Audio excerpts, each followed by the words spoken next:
Instead of telling you what I think you should be doing or how you could be better, or I thought, well, let me just speak from the heart, speak from my gut, and really not have anything prepared, but just tell you what's worked for me. And maybe some of the stuff that's worked for me might work for you now, currently, presently, as you guys have your goals and ambitions, but then further on down the line, as you guys continue to live your life.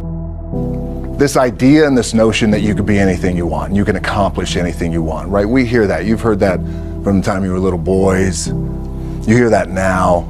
You're already incredibly accomplished. You guys know that. The thing that has worked for me is to remember the hard times. So, and I'm sure you guys all have your processes. And again, I'm going to tell you what's worked for me. So before a big movie comes out, before, back in the days when I was wrestling with WWE, a WrestleMania match, anything big that would happen, I would always take a moment and I'd just remind myself, all right, I was evicted when I was 14. We were kicked off the island. We couldn't live in Hawaii. Had no place to live. A lot of shit happened then when I moved to Nashville. I was arrested multiple times by the time I was 16 years old. I would remember that, and it allows me then to be present in the moment and understand, holy shit, the stuff I have around me right now, this is the shit that I dreamed of when I was a kid. I am here. I played for University of Miami, played for great teams. Warren Sapp, Ray Lewis, they were my teammates. They were balling. Warren Sapp was playing tight end that time.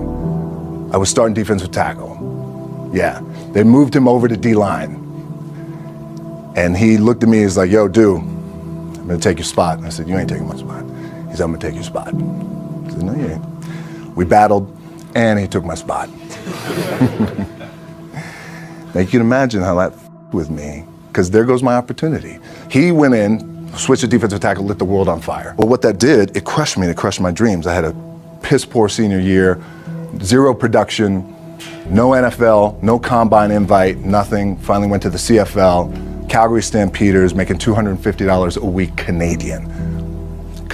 Now, I had to send that home to my wife at that time. Had no money. So I remember that. When I got cut from Canada, my dad in his pickup truck came down 4 o'clock in the morning, picked me up in Miami from Tampa. We lived in a little apartment in Tampa. He drove down in his little pickup truck to Miami to get me when I was cut from the CFL. And I thought, well, I leave home like you guys left home. I'm ready to tackle the world, get after it, achieve my dreams and goals. Crushed by 22, 23 years old. Now I got to move back in with my mom and dad. I played on great teams though. Wait a second, this is not supposed to be my future. I'm supposed to be in the NFL right now. I'm supposed to be making a lot of coin and buying my parents, buying me, taking care of my wife, but it never happened. So I pulled out my wallet, I thought, well, let me see how much money I have.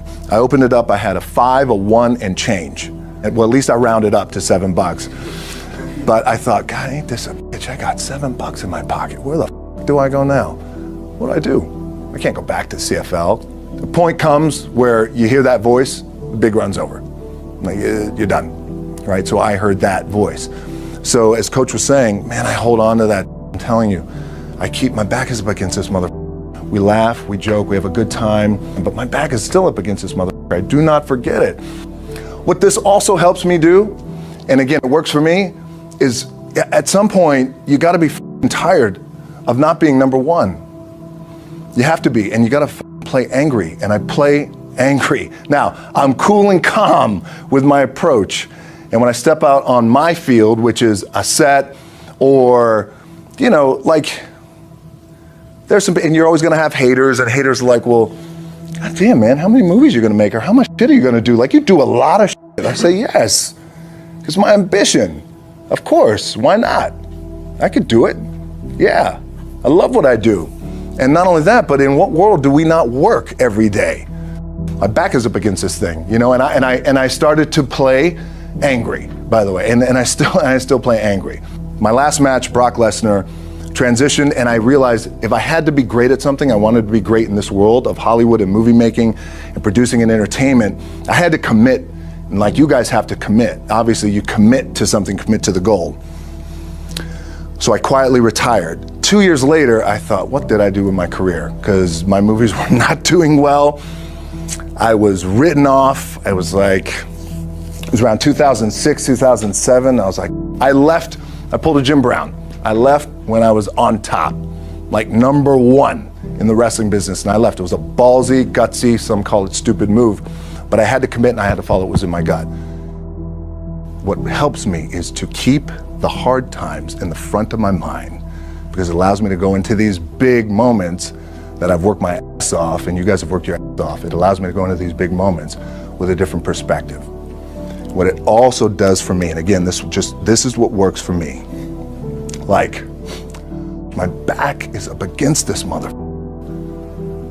Every day, it's against this fucking wall. But it's up against this mother, because it's what I believe in. And when my back is against this mother, then there's nowhere to go.